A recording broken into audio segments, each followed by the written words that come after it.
Welcome back to the 89th online episode of Peace Time, hosted every Sunday morning by Peace Point with myself, Phra Nicholas Thanissaro, coming to you today from the IMC in Azusa, California. In the previous session, we looked at You Are Respected, and today we return to our journey through an anthology of important suttas from the Buddhist scriptures by looking at the Maha Satipaṭṭhāna Sutta. I estimate today's session will run to about an hour and 10 minutes, with a 30-minute break halfway through for some meditation. So as usual with our chosen sutta, we will work our way through the sequence of sources, sutta name meaning, interlocutors, place names, and overview, before looking at the main body of the manuscript itself and some of the important issues the sutta raises. So today we are looking at a sutta which has two versions. If it is the Maha Satipaṭṭhāna Sutta, it comes from the Digha Nikaya and is referenced D2 290 or DN 22. If it is the Satipaṭṭhāna Sutta without the Maha prefix, it comes from the Majjhima Nikaya and is referenced M155 or MN 10. The only difference between the Satipaṭṭhāna Sutta and the Maha Satipaṭṭhāna Sutta is that the Maha Satipaṭṭhāna Sutta greatly expands the section about the Four Noble Truths in the observation of the mental phenomenon, or Dhammanupassana Satipaṭṭhāna. But since this doesn't add anything we didn't already know, after our talk on the 33rd blessing on seeing the Four Noble Truths, I am going to follow the brunt of the text from the Satipaṭṭhāna Sutta in the Majjhima Nikaya. So for the translation of the primary source, we are using Bhikkhu Ñāṇamoli and Bhikkhu Bodhi's Wisdom Publications translation from the Majjhima Nikaya as our manuscript. For the commentary on the sutta, we are fortunate to be left with the transcripts of two sermons, 43 and 44, from the great abbot of Wat Phra Nam, which have also fortunately been translated into English and published in volume 1 of a book called Visuddhivajja. So starting with the meaning of the sutta's name, Maha means greater, Sati means mindfulness or memory, Paṭṭhāna means bases or foundations. Sutta, of course, means a discourse. So, putting all the parts together, the sutta name would be translated as the Greater Discourse on the Foundations of Mindfulness. The sutta is a conversation between the Blessed One and the assembled monks, where the Buddha initiates the sermon himself. The sutta was given at a place called Dhamma, which has two equally correct alternate spellings. And it was a township in the Guru country, a kingdom far to the northwest of the Buddha's usual stamping ground. During the course of his wanderings, the Buddha stayed at this place several times, and Buddhaghosa said that the place took its name from the way people there were full of wisdom and their food was nutritious. The Maha Satipaṭṭhāna Sutta is considered so important because the four foundations of mindfulness it describes are contained in the Vibhanga's 37 factors of awakening, or Bodhipakkhya Dhamma. It is also important that I include the sutta amongst my illuminated texts because it is one of the most widely quoted but often misunderstood parts of the Buddhist scriptures.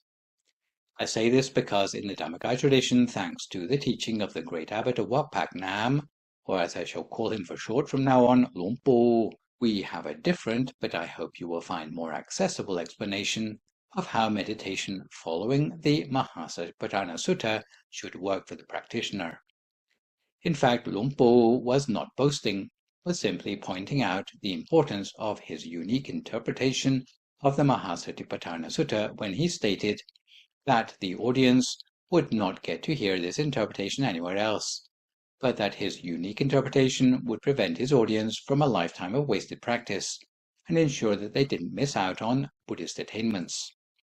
In effect, he was making the iconoclastic claim to correct misleading interpretations that had already been promulgated for centuries in commentarial tradition. So what were the ineffective interpretations more generally accepted for the Maha Satipaṭṭhāna Sutta outside of Vijjhāyamagga? Most interpretations would have us believe that by practicing a series of contemplations, we can get enlightened within 7 days. According to these traditions, a lack of wise reflection, according to the 4 foundations of mindfulness, is what hinders the path of liberation, because unwise attention, especially concerning suffering, impermanence, and not-self, in relation to the craving that binds our sense organs and the sense objects, will lead sequentially to craving, clinging, becoming, birth, old age, sickness, and death, according to the links of dependent origination. However, by somehow applying contemplation of the 4 foundations of mindfulness, miraculously contemplation of our body will lead to an interruption of unskillful perception. Contemplation of feeling will lead to interruption of unskillful feeling. Contemplation of consciousness will lead to interruption of unskillful mental formations. And contemplation of mental objects will lead to an interruption of the unskillful links between mind and mind objects that leads to unskillful mind consciousness. But by wise attention, there is a reversal of the cycle of dependent origination, which can miraculously lead to there being no more craving, clinging, becoming, birth, old age, sickness, and death. So for each of the 4 foundations of mindfulness, I will mention the conventional interpretation of practice before quoting Luang Por to highlight the corrected interpretation within Vicchā Dhammakaya. So opening up the scripture of the Satipaṭṭhāna Sutta, according to paragraph 4 and 5, a monk gone to the forest or to the root of a tree or to an empty hut sits down, having folded his legs crosswise, set his body erect, and established mindfulness in front of him. Ever mindful, he breathes in, mindfully, he breathes out. According to conventional understanding, wise attention in the contemplation of the body can be achieved by contemplation of in and out breathing, or anapanasati. Secondly, we see in paragraph 6 and 7, when a monk is walking, he understands, I am walking. When standing, he understands, I am standing. When sitting, he understands, I am sitting. When lying down, he understands, I am lying down. Or he understands accordingly, however his body is disposed. This tells us that by contemplation of bodily posture, in other words, walking, standing, sitting, and lying down, otherwise known as iriyapada, mindfulness of the body can be achieved. Next, in paragraph 8, we read a monk acts in full awareness when going forward and returning, when looking ahead and looking away, when flexing and extending his limbs, and so forth. This is the 3rd way to develop contemplation of the body by wise attention, otherwise known as sampajañña. Next, we jump to paragraphs 10 and 11 to see a monk reviews the body up from the soles of the feet and down from the top of the hair, bounded by skin, as full of many kinds of impurity. This is the 4th way to develop contemplation of the body by reflection on the loathsome parts of the body, or patikula manasikara. In other words, the teeth, skin, and flesh, and so on, as seen in Pali passages such as Ati imasaming kaye kesa loma nikpa danta tacho. On loathsomeness, anyone who is familiar with the ordination procedure will know that the preceptor always teaches the 5 objects of impurity, or panchakatmatthana, as a basic meditation to new monks. Concerning our hair, the preceptor reminds young monks that we must study these 5 parts of the body from the point of view of loathsomeness, that our body is not beautiful, but in fact is only tolerable because we wash every day. For example, if we didn't wash our hair for a week, then we'd know ourselves how unattractive our hair can get. Or if we find a hair in our soup, even if it's from our girlfriend, the hair doesn't seem to be quite as attractive as when it was still attached to the head. So there's no part of the body which is intrinsically attractive or beautiful. In fact, if we see the real nature of our body as loathsomeness, this awakens some sort of mindfulness in us as well. Next we jump to paragraphs 12 and 13 and see a monk reviews this same body, however it is placed, however disposed, as consisting of elements. Thus, in this body there is the earth element, the water element, the fire element, and the air element. So the fifth way to contemplate mindfulness of the body is reflection on the body according to its component elements, otherwise known as dhatu manasikara. Sometimes if we see the body in its entirety, then we fail to see how the body really is. So the Buddha encouraged us to imagine that we see the body in terms of its elements, not any elements of the periodic table, but in terms of the ancient elements of earth, water, fire, and air. For example, the more solid parts of the body, such as bone or cartilage, would be included in the element of earth, or the fluid parts of our body, like blood, would be included in the element of water, or the gaseous parts of the body, like wind, would be included in the element of air, and the warmth in the body would be included in the element of fire. If you contemplate your body according to its separate elements, then again it helps you to be released from bodily attachment. Next we come to the paragraphs 14 down to 31 and see, as though a monk were to see a corpse thrown aside in a charnel ground, 1, 2, or 3 days dead, bloated, livid, and oozing matter, he compares his own body with it, that this body of mine is of the same nature. It will be like that. It is not exempt from this fate. So this is the sixth and last method for the contemplation of the body, where we are encouraged to reflect on the 9 stages in the deterioration of a corpse, otherwise known as nawasi vatika. Shortly after death, the body turns blue and decomposes, until eventually all that is left is a heap of bones. Reflecting on this inconvenient truth is known as a graveyard meditation. It's not supposed to encourage us to be morbid, but the idea is to confront our own sense of mortality. It's supposed to be especially useful for young monks who still feel attachment to the beauty of the body, their own or that of others. So what we learn is that conventionally there are many different ways of developing mindfulness of the body in the body. In fact, what we see here in the suttas is only a small proportion of the total number which are described in the Buddhist commentaries. There's a particular commentary in Buddhism called the Path of Purity, or the Visuddhimagga, and it mentions as many as 40 different ways of achieving what's known as mindfulness. According to the explanation of Luang Por, the first foundation of mindfulness tells us that these contemplations must lead the practitioner to be able to see the body within the body. So the sort of mindfulness needed is not just to objectify parts of the body, but rather to achieve one-pointedness or the stopping of the mind. Luang Por has translated the Maha Satipaṭṭhāna Sutta literally, informing us that inside this body of ours there are additional bodies, starting with the refined human body, which amounts to a subtler dimension of our being. To quote Luang Por, Gaye Gayanupasi means to see the body in the body. What does the refined human body look like? It looks exactly the same as the human body, and of the same gender, as though it were the same person, even though it is not the same body. This body is the refined body, which, when one is sound asleep, as one dreams, the refined body can travel out of the physical human body as it continues to lie on the bed. This is what we mean by the body in the body. How does one see the body in the body? It is seen with the eyes of the refined human body, not with the eyes of the physical human body. Human eyesight cannot see the body in the body. This is seen by the eyes of the refined human body.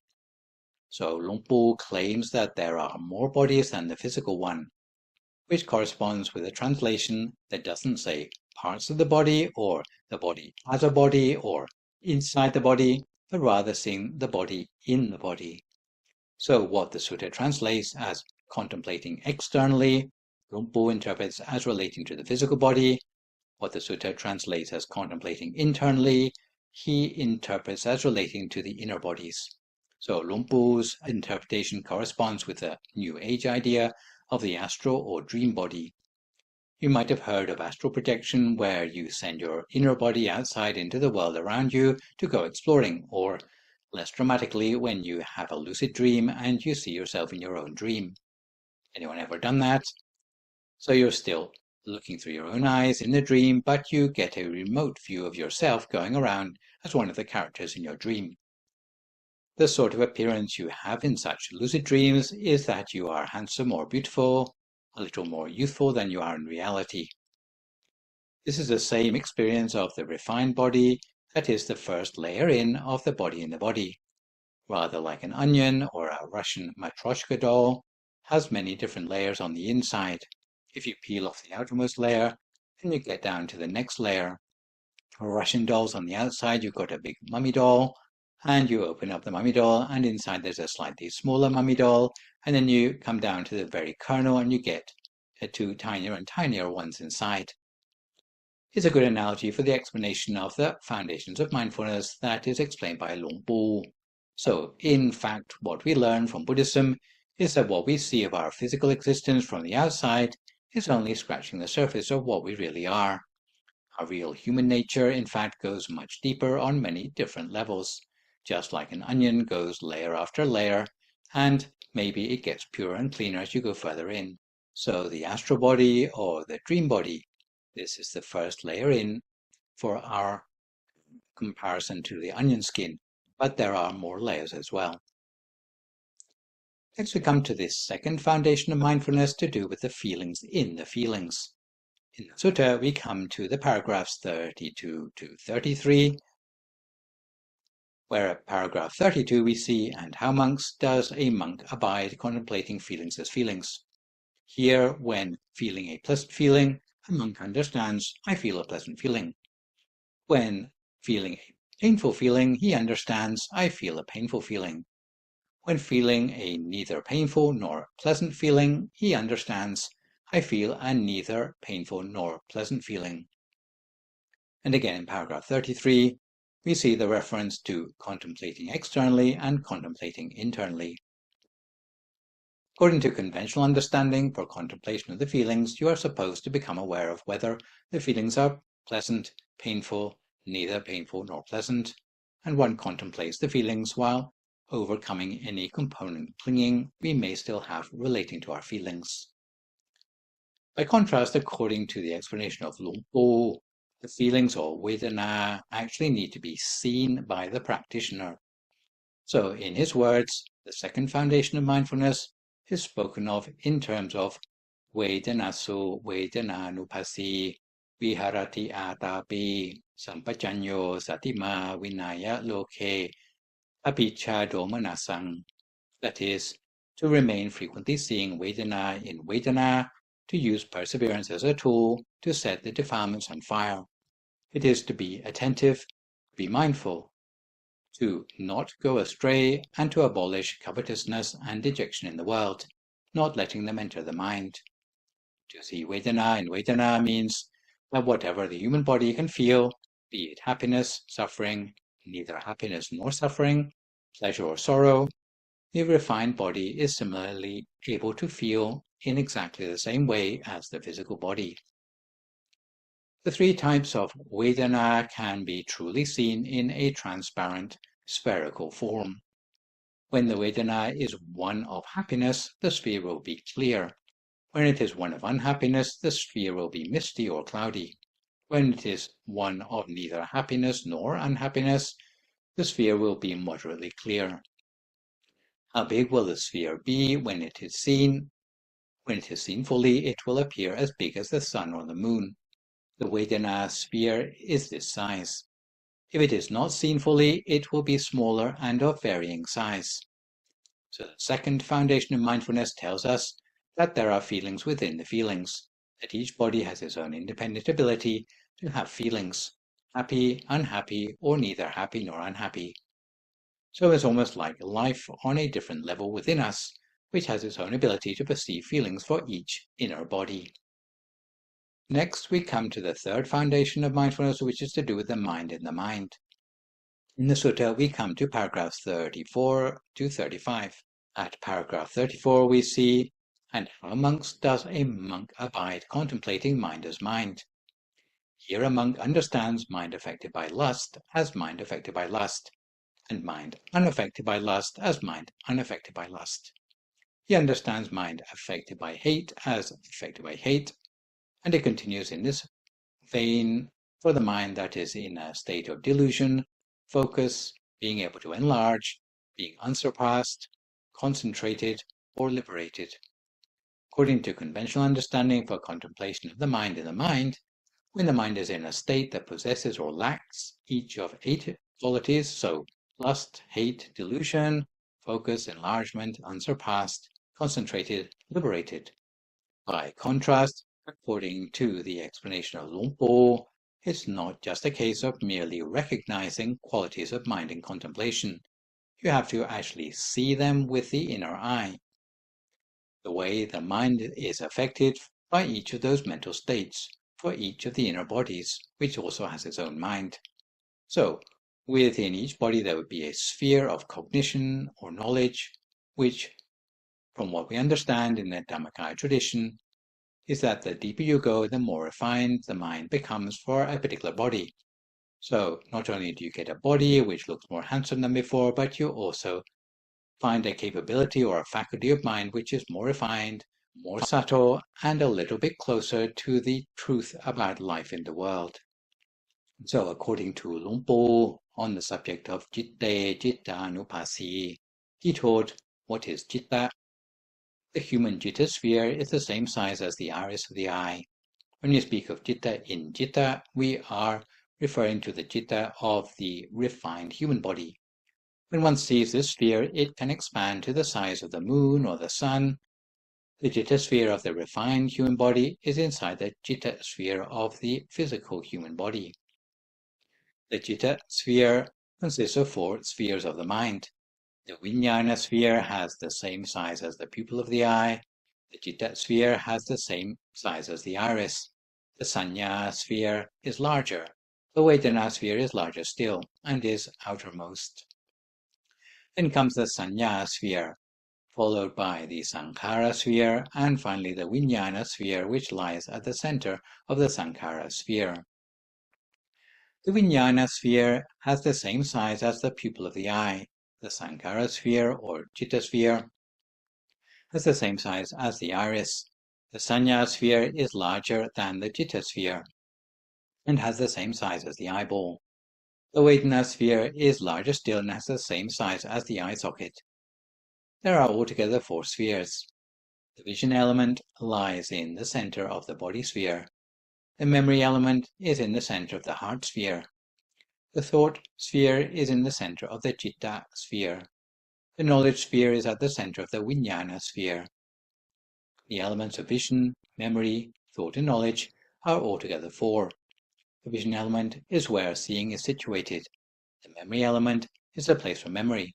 The thought element is the place for thought, and the knowledge element is the place for knowledge.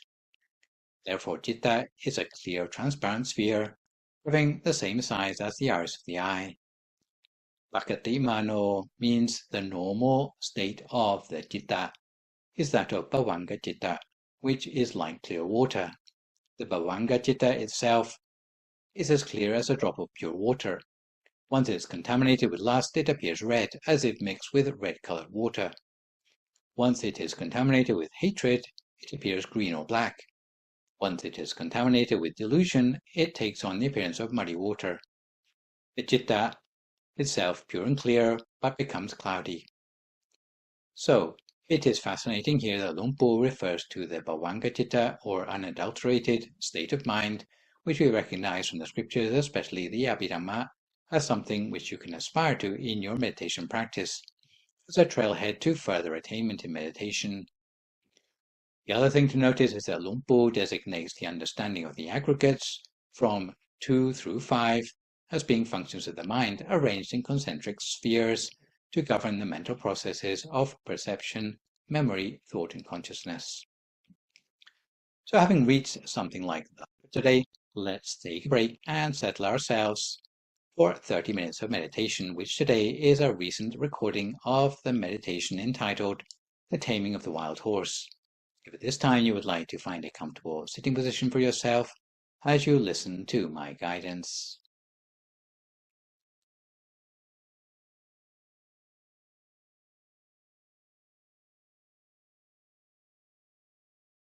So we can start by gently adopting the posture that we need, so that our heart and mind can really relax along with our body and pick up on feelings of inner ease, peace and softness.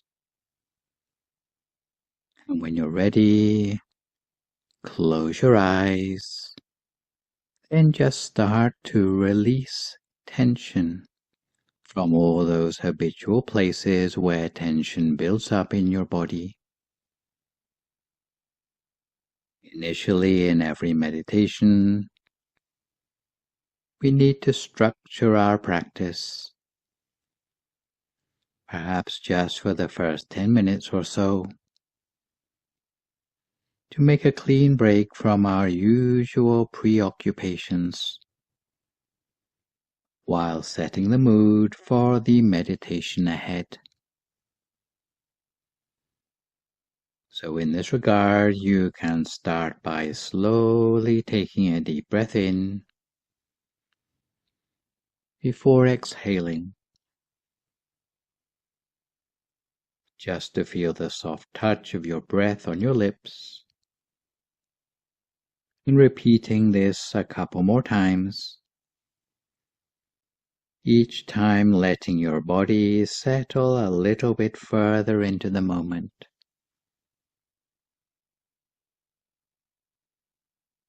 Let your breath flow naturally as you feel its ebb and flow.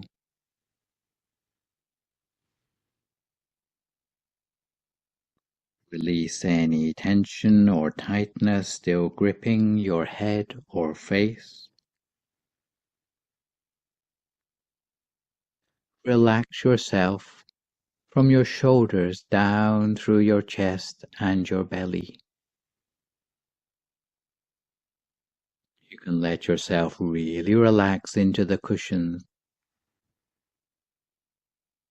You generally want to err on the side of being relaxed when relaxing your body. Turning your attention now to relaxing the mind, you can start to become increasingly attuned to the feelings inside you. If at any point when you're meditating you start to feel a sense of not quite being comfortable, definitely look to the mind and acknowledge and notice any mood that's there. So take the first few moments of your practice just to come to an inner place of relaxation, not reaching for anything, not expecting anything, and most definitely not being hard on yourself in any way. You can let go right from the start of any sense of self-reproach, and let your practice come from a place of kindness and compassion. Simply taking a few moments of our time to train the mind, rehabituate the mind, redirect the mind, essentially to the present moment of our experience, our direct experience of the here and now, rather than the place where we're habitually caught up in concepts, ideas and daydreams, plans for the future, or stories of our past. And although we don't want to be too heavy-handed, we might need to accept that out of unfamiliarity, we may start out by feeling slightly uncomfortable, agitated or restless when we first sit down to meditate. If you've been busy doing other things, or have simply been thinking a lot, the mind is unlikely to calm down immediately. It will have built up a certain amount of momentum that will take a few minutes to settle down again. And it's only natural to experience that movement of mind, physically as well as mentally. So remember the idea of giving the mind space and allowing it to come to a natural place of rest in its own time. Rather than leaning forward into the future, we continue to settle back. As your nervous system begins to settle into this nice sense of a decluttered life, with nothing to do, no it, and no one to be. So really withdrawing the mind away from the future and the past, away from worries and preoccupations with the significant others in our life. Similarly, we peel the mind away from any moods that might make us feel uncomfortable. There are many different moods that we can feel as we are meditating.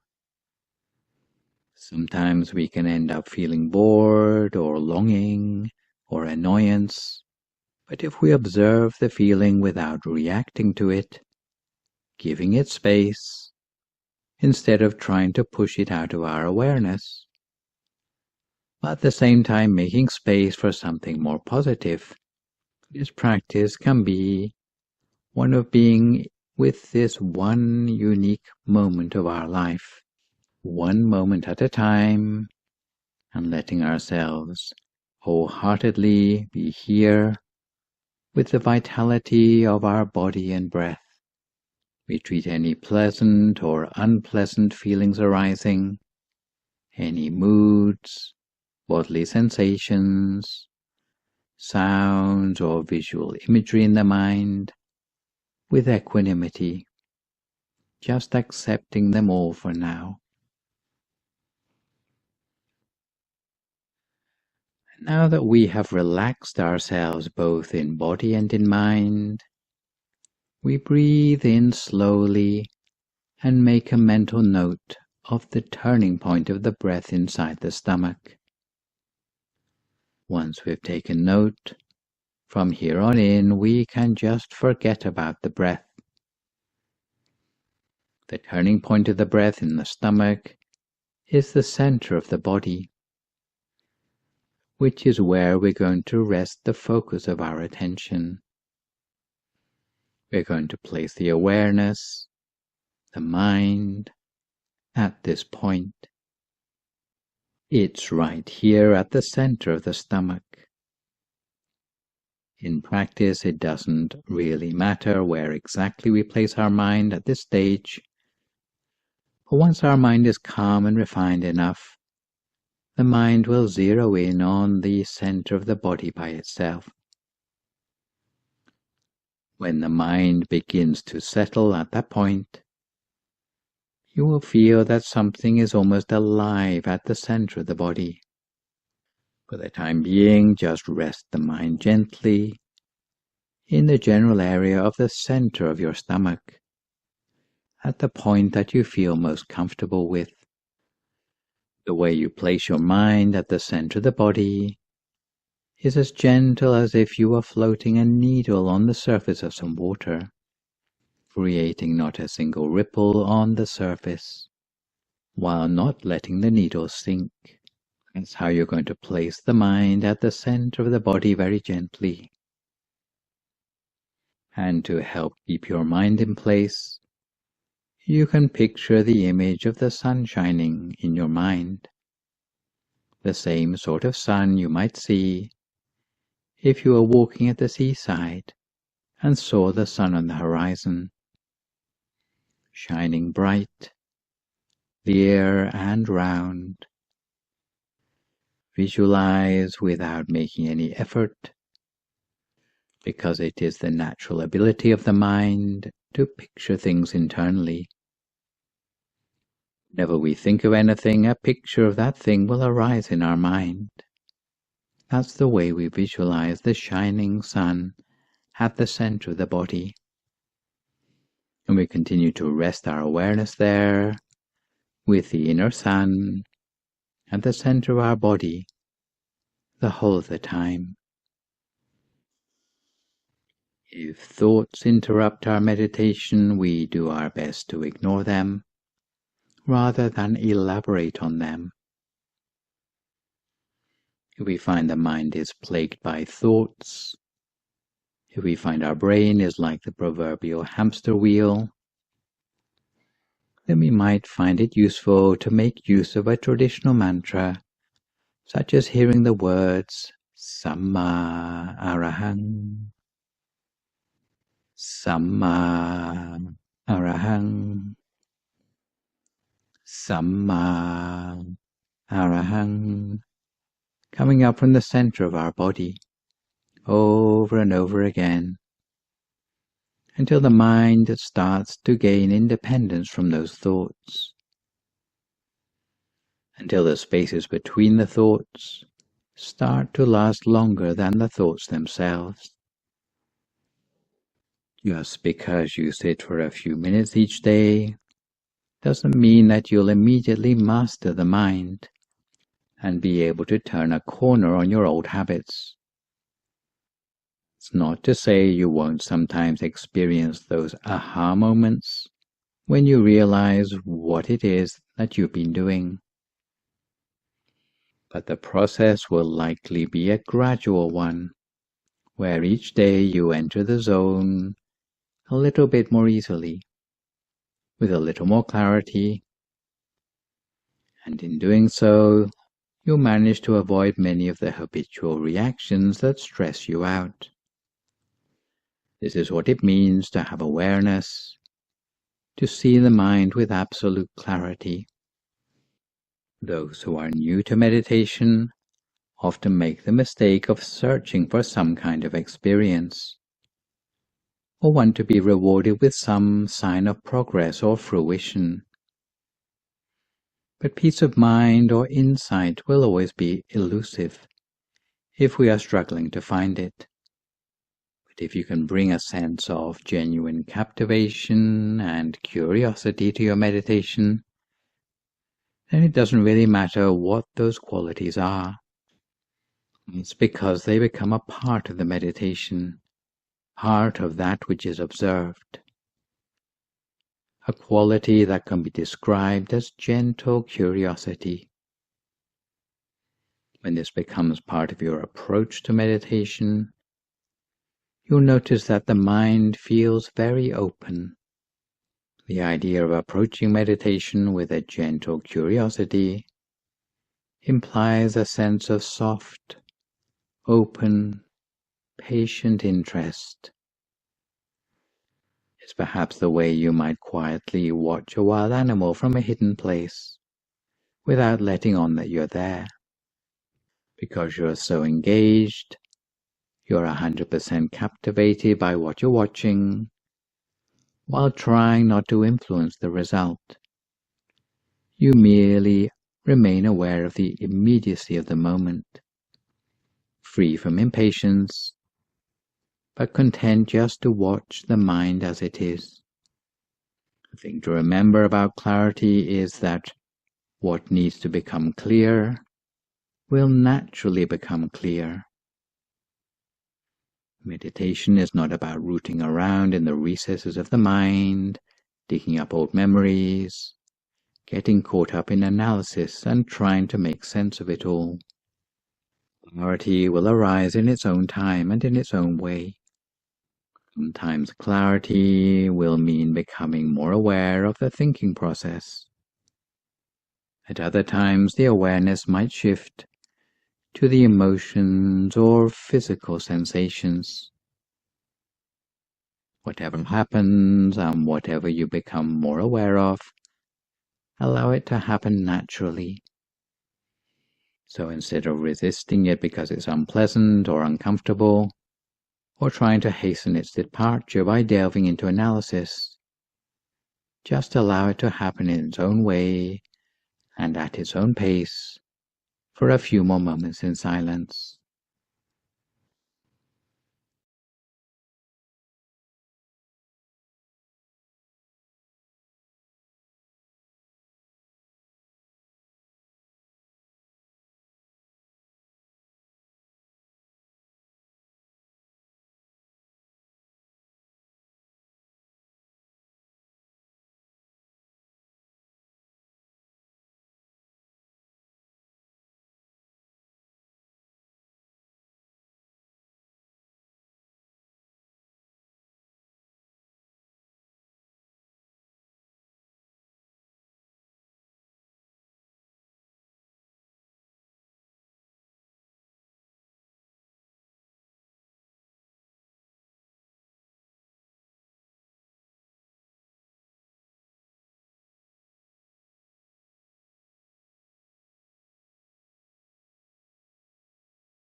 When you bring the attention back to the center, do so gently, with respect for yourself and respect for the stability of your mind.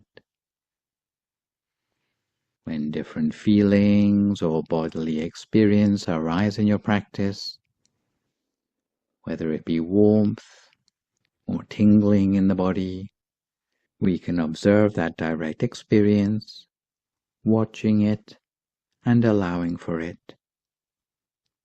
It is awareness that matters. What we're aware of doesn't matter so much. Whatever is actually happening internally and externally in the present moment. If it is extraneous sounds, then just hear them as if the sound originates from your center. The mind wanders away or daydreams. We just become more aware of the mind wandering and bring it back again to the center without making a fuss. In such situations, it may be useful to remind ourselves of the analogy of taming a wild horse. Instead of rushing or forcing your mind to obey, imagine a wild horse on the other end of a slack rope that you're holding. You give the horse all the space it needs. In the beginning, it will buck and strain with all its might, but eventually, if you don't let go of the rope, it will tire itself out and calm down. At this point, since the horse doesn't feel as though it's trapped or pinned down in any way, while it still runs free in the field, you keep a watchful eye on it, holding on loosely to the end of the rope. But as time goes on, you gradually shorten the rope. If you do this gently enough with a wild horse, it won't even notice the difference. It will feel as though it still has all the space it needs. Little by little, you coax the horse closer, all the while keeping an eye on it, by giving it enough space to feel at ease and not too nervous. In the same way, we charm the mind back to the center of the body, until it feels captivated just to stay at the center. So we continue in this way, gently training the wild horse of our mind, lightly and gently, until we come to time for some loving kindness meditation.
Once the mind has absorbed the source of pure energy, imagine the energy radiates outwards in all directions.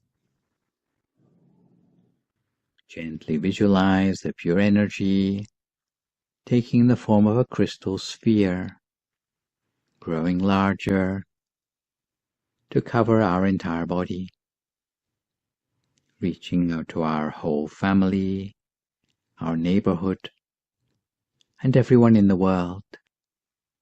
No matter who they are, we emanate a positive intention with a growing pure energy, full of love and compassion towards all.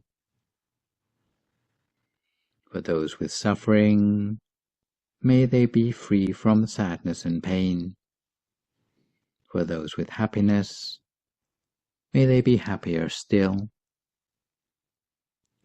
Imagine that we also emanate a positive intention to everyone in the country, neighboring countries, all continents, the entire globe, and beyond, wishing everyone everywhere be well and happy, dwelling in peace.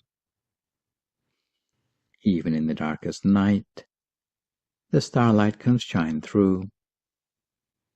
Even in troubled times, there can be a silver lining. Even when things around us have gone awry, yet our mind can re-engage with happiness through the practice of meditation. So may all human lives be filled with empathy toward one another, freedom from stress and anxiety, freedom from worry and irritation, freedom from sickness and danger.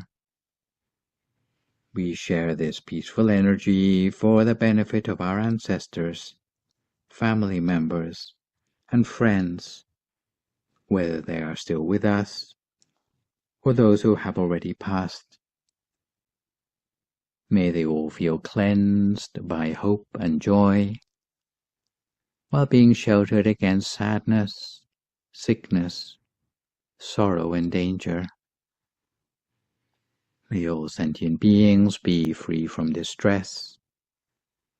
May the growing stream of pure energy dispel any harmful elements from the bodies of all sentient beings on the planet, as if the whole earth were being refined and turned pure and crystal clear, as we can reach further towards unity and harmony in the world, as we lead the world into a new era of integrity that emerges from the pure energy, with freedom from harm and aggression.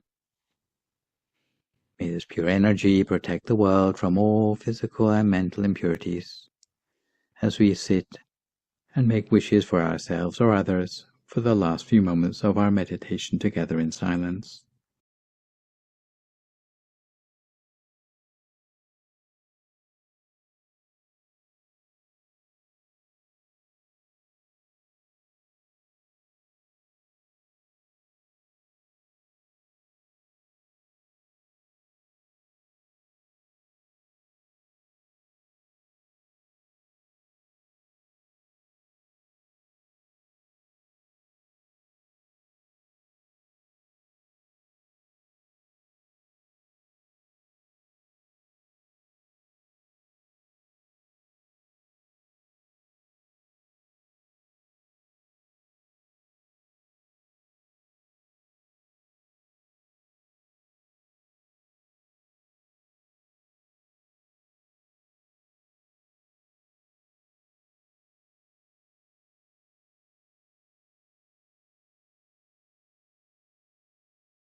Sappa Buddhanupavena, Sappa Dhammanupavena, Sappa Sankhanupavena Sattha Soti, Bhavantu. I'd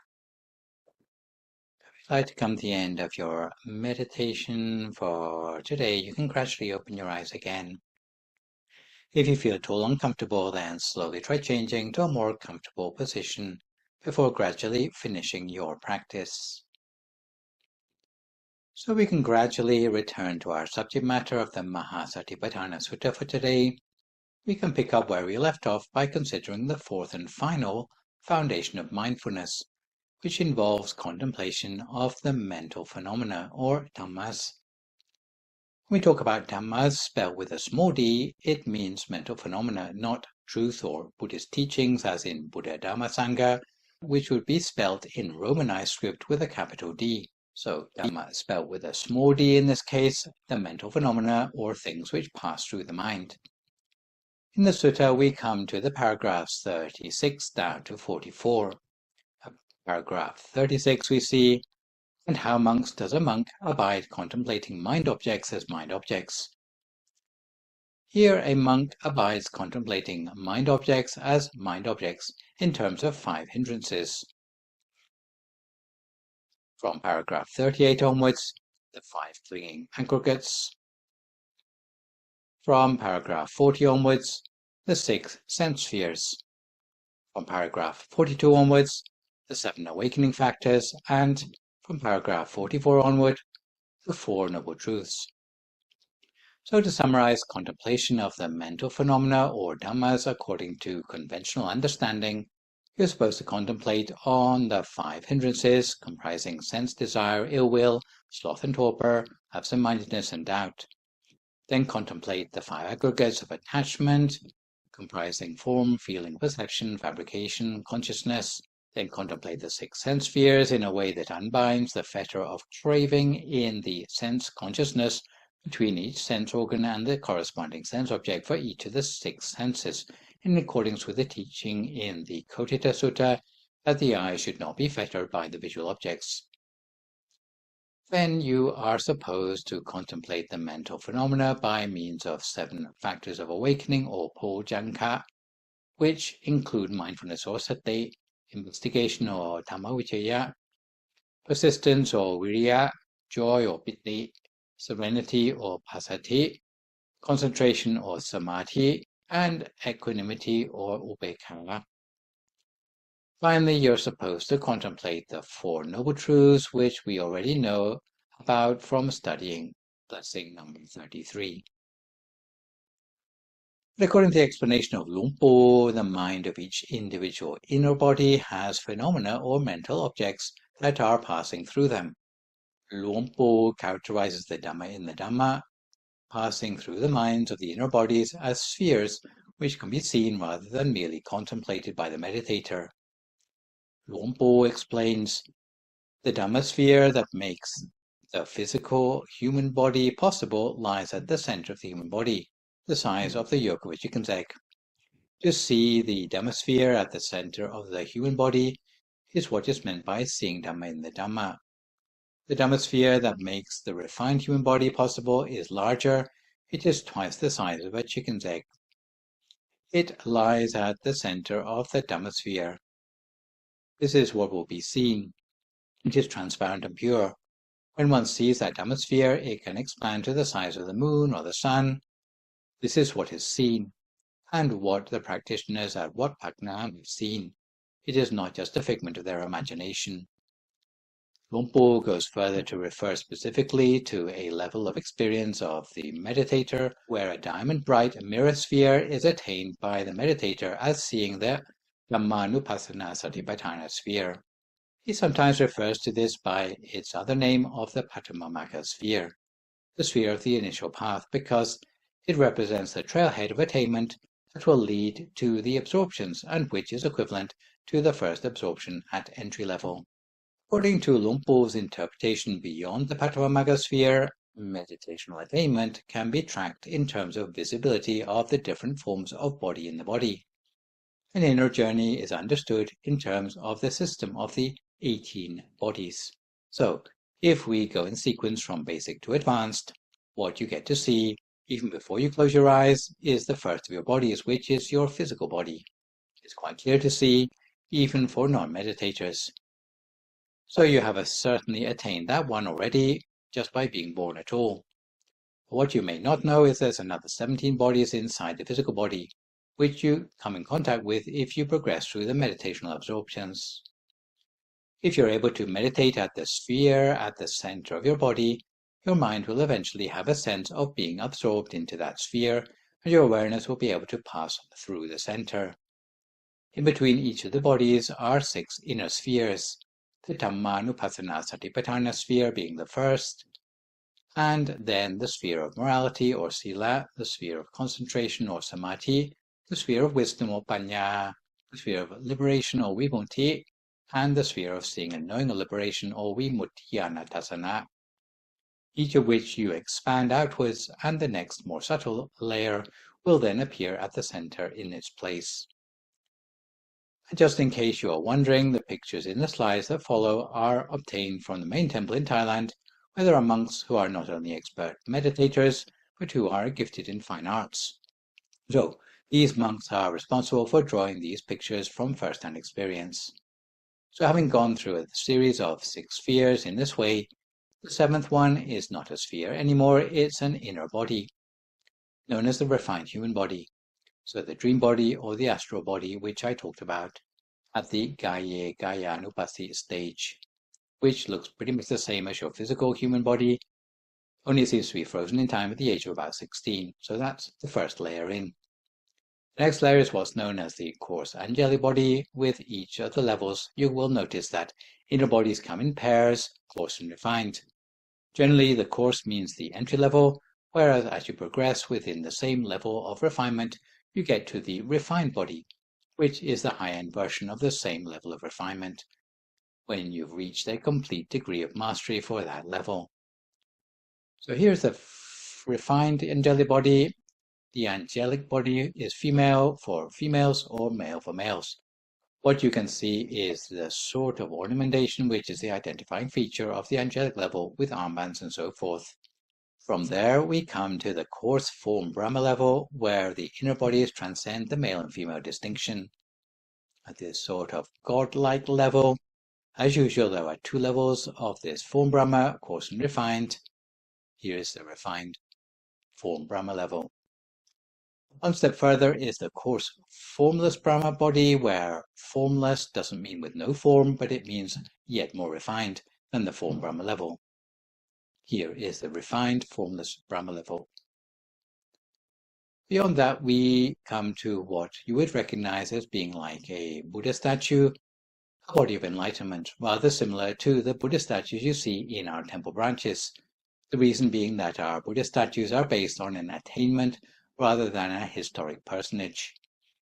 It is a body of enlightenment otherwise known as the Dhammakaya, which is also the origin of the name of our temple and organization. It is based on the meditation experience which we hope everyone will attain one day. On the level of the body of enlightenment, there's not just one level, I should add. There are 10 levels of Dhammakaya, which start with the switchover or Gotrapu level and continue with the levels otherwise known as the paths and fruits of nirvana that I've mentioned previously, and comprise stream enterer, once returner, non-returner, and arahant, each with coarse and refined versions, to give you a total of 10. Since according to the Dhammakaya understanding of meditation, a meditator's attainment leads not only to the arising of a body, but also has all the senses and knowledge associated with that body, when the meditator looks at something with the eyes of, let's say, an angel or of a Buddha, they will see things according to reality, which is much more accurate than could be seen with the eyes of their physical human body. This is the origin of the special seeing referred to in the etymology of the word vipassana. What one sees in one's meditation at this point is not a figment of your imagination anymore, but it's based on a more subtle reality because you have a different platform upon which you are actually obtaining knowledge about the world. You're not suddenly using a different sort of vipassana meditation, but the special seeing is an inbuilt stage of maturation of the meditation which you have reached at this point. So how does practice according to the 4 foundations of mindfulness manage to change us?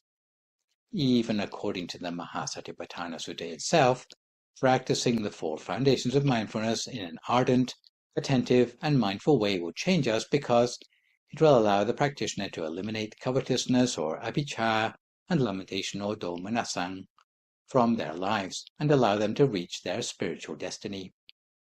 Luang Por went further than this to say that practicing the 4 foundations of mindfulness until attaining the final inner body will allow the practitioner not only to gain liberation from suffering, but also to get out from under the delusion as to the nature of reality inflicted on us by the Maras. So, we become able to see life according to reality.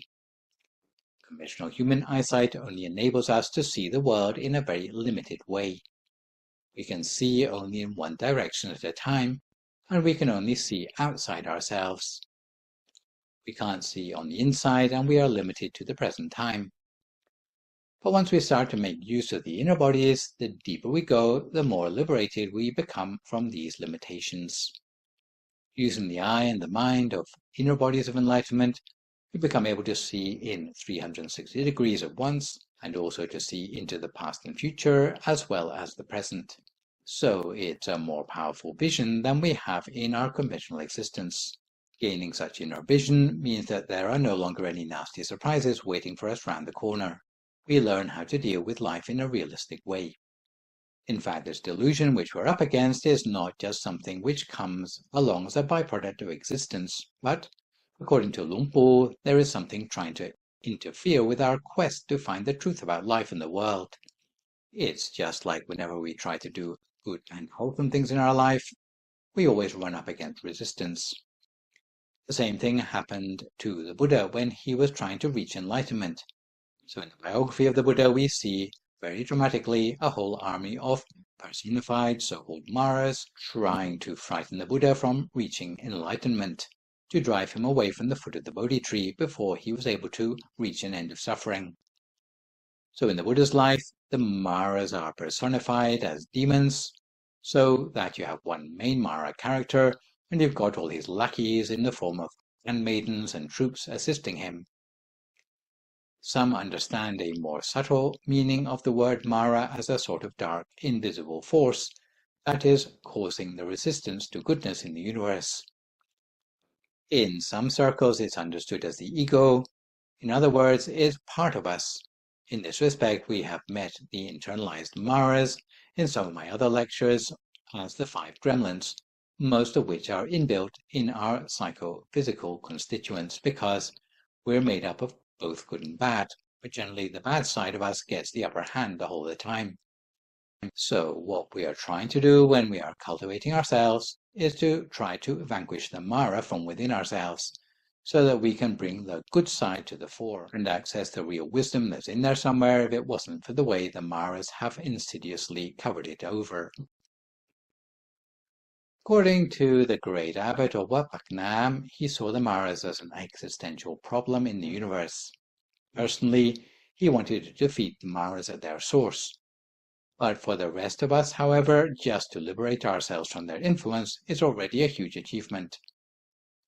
What Luang Por said was the ideal outcome of following practice according to the Maha Satipaṭṭhāna Sutta is to follow the pathway through the body, in the body, all the way to the last body, which would mean breaking free from the influence of the Maras completely.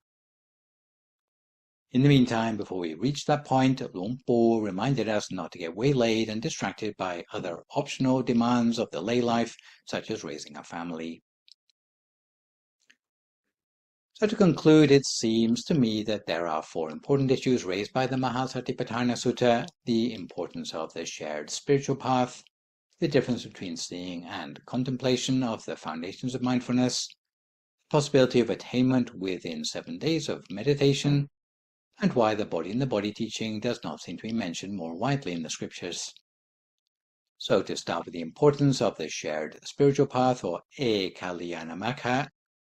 So although I have issue with the translation of Ekalyana here as direct, or in some other places as only, what we see in the final paragraph of the sutta are the words, "This is the direct path for the purification of beings, for the surmounting of sorrow and lamentation, for the experience of pain and grief, for the attainment of the true way, for the realization of Nibbana, namely the 4 foundations of mindfulness."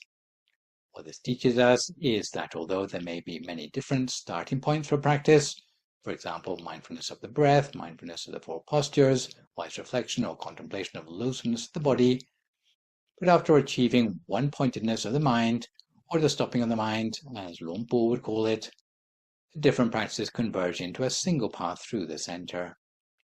In his usual literal interpretation, Luang Por didn't consider the Ekalyana to be a metaphor, but an actual path for purification of beings that extends from the point where those hindrances are overcome through the inner spheres and inner bodies all the way to the Arahant inner body. It is an inward middle way, ending in nirvana. It starts with attainment of a diamond-like, mirror-bright inner sphere at the center of the body, which Luang Por called the Dhammanupassana satipaṭṭhāna sphere. It extends through the Dhammakanda spheres, Sila, Samadhi, Panya, Vimutti, and Vimuttiyanatasana spheres, through the 17 inner bodies, not counting our physical body, to reach the Arahant attainment. The second issue this sutta brings up is the comment Luang Por made about the true meaning of the word vipassana, that seeing and knowing are not the same thing, and that the special seeing, that is the true meaning of the word vipassana, is seeing done with the eyes of the refined human body and bodies more subtle than this, rather than merely contemplating ideas about the 4 foundations of mindfulness. Third point that we see in paragraph 46 at the end of the sutta is the promise from the Buddha that if the 4 foundations of mindfulness are practiced correctly and in earnest, it will lead the practitioner to full enlightenment or attainment of the non-returner level of enlightenment within 7 days. Although the Buddha's promise may have been more applicable during the time the Buddha was actually alive, it does convey the possibility for swift Dhamma attainment not having gone out of date. And although I cannot promise 7 days, Luang Por did maybe more realistically for our present day and age say attaining the body of enlightenment or Dhammakaya is not too hard but not too easy either. The final issue we come across is why the translation of body in the body used by Luang Por does not seem to be mentioned anywhere else. Although some teachers like Biat Ban do use the body in the body translation, the idea of actually seeing the bodies does not seem to be found outside Vicca Dhammakaya. In other Buddhist lineages, the only indicator that tells you that you are passing through the different levels of the absorptions is the feelings or absorption factors which are present or absent as we pass through them, in which case piti or sukha may be present or absent, for example. Luang Por did not deny the validity of absorption factors, but he added the detail of the equivalent bodies within the body that you can see in the slide, where the first absorption is indicated by seeing the Patimokkha sphere at the entry level and the refined human body at the fully developed level, where the second absorption is indicated by seeing the angelic inner body, where the third absorption is indicated by seeing the form Brahma inner body, where the fourth absorption is indicated by seeing the formless Brahma inner body, and where transcendental states beyond the absorptions are indicated by seeing the bodies of enlightenment. Although bodies within the body can be found explicitly in other Mahayana traditions of practice, to my knowledge the only reference elsewhere in the Theravada scriptures are the eyes of the inner body, namely the 5 eyes of the Blessed One, Jakku, in the Julanitesa of the Khuddaka Nikaya, namely the physical eye, Satchaksu, which would be equivalent to the eye of the physical human body, the divine eye, Tipachakku, which would be equivalent to the eye of the angelic body, the eye of wisdom, Panyachakku, which would be equivalent to the eye of the form Brahma body, the eye of all-round knowledge or omniscient eye, Samantachakku, which would be the equivalent to the eye of the formless Brahma body, and the eye of a Buddha, Buddhachakku, which would be equivalent to the eye of the body of enlightenment or Dhammakaya. So the idea of body in the body is implied in the scriptures of the Theravada, with only Luang Por giving the idea a literal interpretation. So today we've been looking at the Maha Satipaṭṭhāna Sutta. For my next live session online, which will, fingers crossed, be a week on Sunday morning, we'll move on to look at the Janusoni Sutta, which is about the Buddhist practice of dedicating merit for the departed. So for good measure, I'd like to remind viewers to keep the questions coming about meditation or topics you have learned in this lecture to the email address that you can see spelled out in the slide. I'll do my best to answer these on my next session. In the meantime, try to avoid recklessness or complacency, maintain a positive mood, speak only positive words, forgive others, extend good wishes to others, and meditate daily. Hopefully, as a result of today's session, you will be able to develop wise reflection and walk the path through the body, in the body, until you can reach the final body of enlightenment. So, that's all for today. Thanks for viewing. So long, folks, and stay safe.